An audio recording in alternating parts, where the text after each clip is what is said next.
Hello friends, ഫെബ്രുവരി 14 തീയതി മുതൽ നമ്മൾ ISLന് കിക്ക് ഓഫ് ആവുകയാണ്. അത് നമ്മുടെ ഇന്ത്യൻ ഫുട്ബോളിലെ മികച്ച ടീമായ ATK മോഹൻ ബഗാനും നമ്മുടെ കൊച്ചിയിലെ കേരള ബ്ലാസ്റ്റേഴ്സ് ആയ കൊമ്പന്മാരുടെ എല്ലാമായ കേരള ബ്ലാസ്റ്റേഴ്സും തമ്മിലാണ് ഏറ്റുമുട്ടുന്നത്.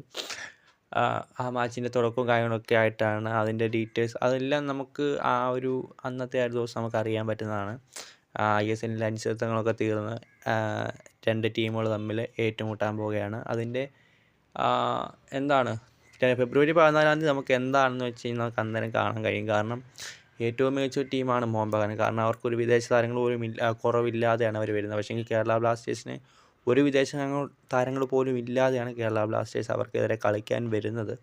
അത് നമ്മൾ ചിന്തിക്കുക. അന്നേരം മോഹൻ ബഗാനെ പോലുള്ള ഒരു ടീമിൻ്റെ മുമ്പിൽ എന്തുമാത്രം എഫർട്ട് ഇട്ട് അല്ലെങ്കിൽ എന്തുമാത്രം കളിച്ച് മുമ്പോട്ട് പോകാൻ കഴിയുമെന്നറിയില്ല. എന്നാലും കേരള ബ്ലാസ്റ്റേഴ്സിന് കഴിവിന് പരമാവധി കേരള ബ്ലാസ്റ്റേഴ്സ് ശ്രമിക്കട്ടെ. കേരള ബ്ലാസ്റ്റേഴ്സിൻ്റെ ജയമുണ്ടാവട്ടെ. ഇത്തവണയെങ്കിലും കേരള ബ്ലാസ്റ്റേഴ്സിന് കപ്പടിക്കാൻ ഒരു ഭാഗ്യം, അല്ലെങ്കിൽ ആറ്റുനോറ്റിരുന്ന ഒരു 11 വർഷത്തെ കപ്പ് ഇത്തവണയെങ്കിലും അവരുടെ കയ്യിൽ വന്നെത്തട്ടെ എന്നുള്ള പ്രാർത്ഥന മാത്രമാണ് നമുക്ക് ഓരോരുത്തർക്കും നമ്മുടെ ഇതിലുള്ളത്. കാരണം കേരള ബ്ലാസ്റ്റേഴ്സിനുള്ള കപ്പില്ലാത്ത എന്നാൽ ഇത്രയേ ഉള്ളൂ. ATK മോഹൻ ബഗാനും കേരള ബ്ലാസ്റ്റേഴ്സുമാണ് ISLൻ്റെ തുടക്കം മത്സരങ്ങൾ ഏറ്റുമുട്ടുന്നത്.